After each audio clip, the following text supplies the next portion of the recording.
Hey guys, welcome to the video. Welcome to my garage. In this video, we're going to be making the fiberglass dashboard pieces for Wratchet. So over the last couple of weeks, I've been making these pieces. These are what they call a die. This is a piece that you would make to give you something to make your mold off of. And that's what I'm going to do. I'm going to make a mold off of this piece. And then once I have the fiberglass mold, then this piece won't be needed anymore. And then I'll take the fiberglass mold and I'll make another fiberglass piece off of that. And that will be my actual dashboard piece. Now, I've already got about 2 weeks worth of work into this, and I just kind of took some pictures of it as I was working on it. So what I'm going to do now is I'm going to do a voiceover just showing you what I did to get to this point. And then after you're done looking at that, then we'll pick up from here actually making the fiberglass mold and the fiberglass pieces. Okay, so this is the very beginning, and I guess I would call this the conceptual phase. And this is where, before I do anything, I build it out of foam board. And the reason that I do that is with the foam board, all you got to do is measure and cut with a razor blade, tape it together, and then you can see I lightly tack it together with the glue gun just so that it holds it better. But this way you can make changes and just kind of experiment until you get the general shape that you think you want your part to be. And then once I have that, that's just for getting the templates, and now I just peel the tape off, and then you can just kind of pull, tear, take a razor blade, go right through the little tacks from the glue gun, and then you can take the pieces off. They're in good shape. They're perfectly usable to be traced as templates for the next phase. So then once I have those pieces and I have the edges cleaned up, then I traced them onto, this is 1/8 inch masonite, and it's got like a glossy white surface on one end.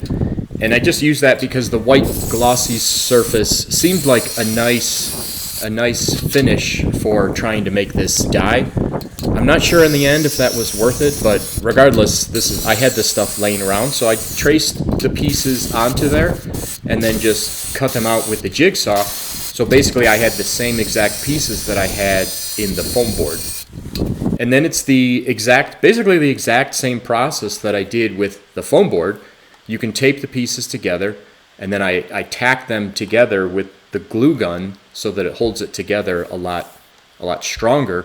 And you're basically building the exact same piece that you just had out of the foam board, but the masonite is strong enough and resilient enough that you can actually make your die out of this piece, whereas the foam board, you can't use that because you can't really sand it. You don't really want to get it wet, anything like that. So this is why I switch over to the masonite. And then this is basically the finished product before I smooth it out. And you can see the little tacks there with the glue gun, and you can see all of my pieces put in place there. I've got it glued up enough now that I was able to take the tape off. And some of this glue I'm still going to end up peeling out of there once I put the Bondo on there, but this is where I was at in this step.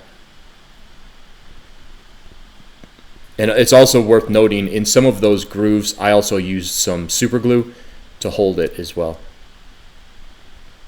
Now at this point, I've tried to smooth it out with Bondo, and this worked okay. The finish wasn't as nice as I wanted it to be. I kind of, in hindsight, wish that maybe I had done this with a paintable, sandable caulk, but I did Bondo. I thought I could sculpt that a little bit better. You can see some edges there where it peeled up a little bit. That might be problematic with the fiberglass. We'll see. This piece, the driver's side piece, came out much better. But regardless, I used the Bondo to make all of the inside corners smoother so that it would look nicer when it's fiberglass.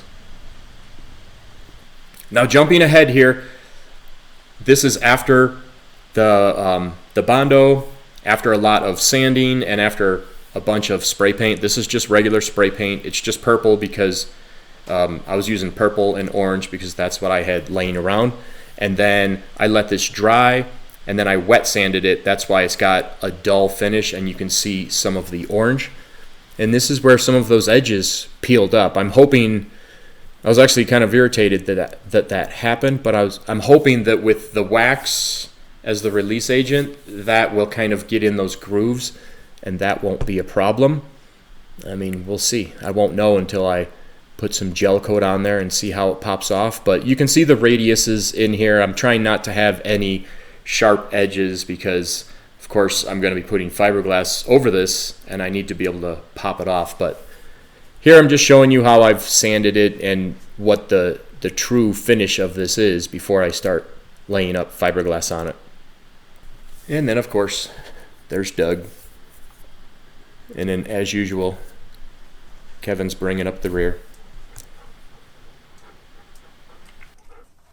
Now I've got a bunch of fiberglass pieces cut to cover this with, and now I'm going to put a nice thick coat of wax, release agent, whatever they want to call it. It's basically wax, but I'm going to put this on nice and thick.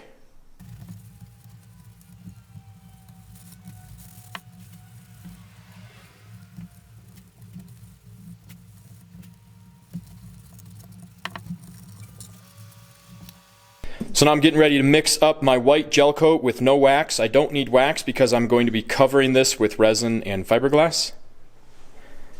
I'm going to be mixing up 8 ounces. So I'm going to put 8 ounces of the white gel coat in here. And then on my chicken scratch from last year, 8 ounces, which is a quarter quart, needs 2.5 to 3 milliliters or cc of the MEK, which is the hardener. And this has a graduated cylinder on the top. I'm sure you can't read it, but it's got 2.5 and then 5 cc measurements on the bottom here. So I'll squeeze this until I've got my little bit more than 2.5 cc. I'll throw it in there with the gel coat, mix it up with my little homemade mixer here, and then once I have that, I'll take it out and slather it all over the pieces that I just waxed.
So I think this has taken a turn for the terrible.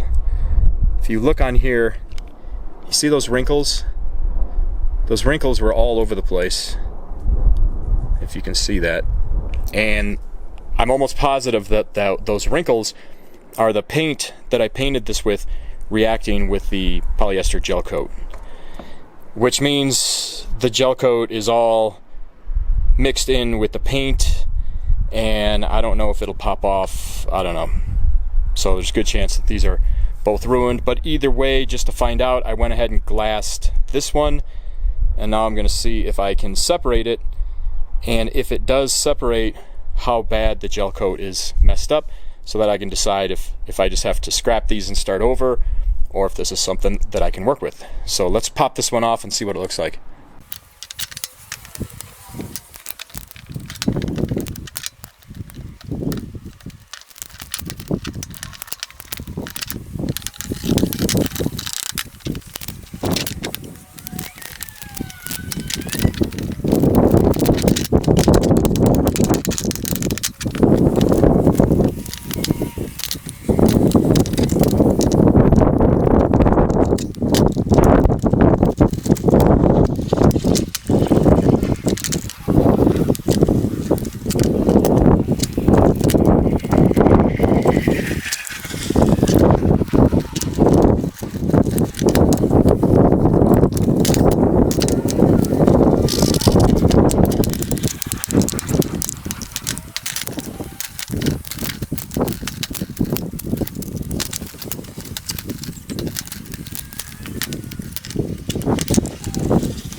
Okay, so what it did two things.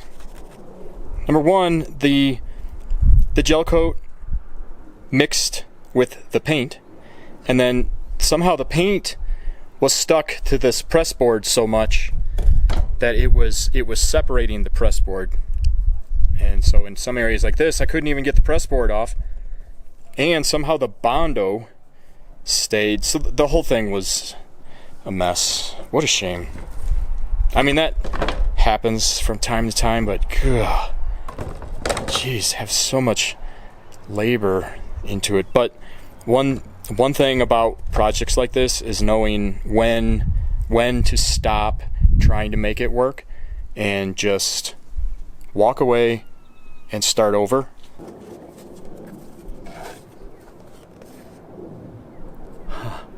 Man, so much so much time and energy for nothing. That's tough. But I could have just scrapped this video, done this again, and acted like everything's perfect. But two things. Number one, because this failed, I'll skip making the dash for a couple of weeks just so that I can recover mentally. This is emotionally a little bit devastating just because you put this time into it and it's just pure garbage. But I did learn a lot from it, which is fine. But I wanted to show you guys what complete failure looks like so that you could see it, and so that you can see that sometimes I do have complete and utter failure, and I just have to push it to the side and move forward. I will come back and do this again. I'll make another video on it and I'll think about it. I'm obviously going to do some things differently. I'm not sure what yet, but I'll figure out what I need to do differently, and then that's what I'll do differently when I do this again. So, guys, thanks for watching the video. Sorry this one was a failure, but sometimes that's what you're going to get. I hope it was a little bit of entertainment for you, and I hope that you guys are taking something away from this, and I hope to see you on the next video. Take care.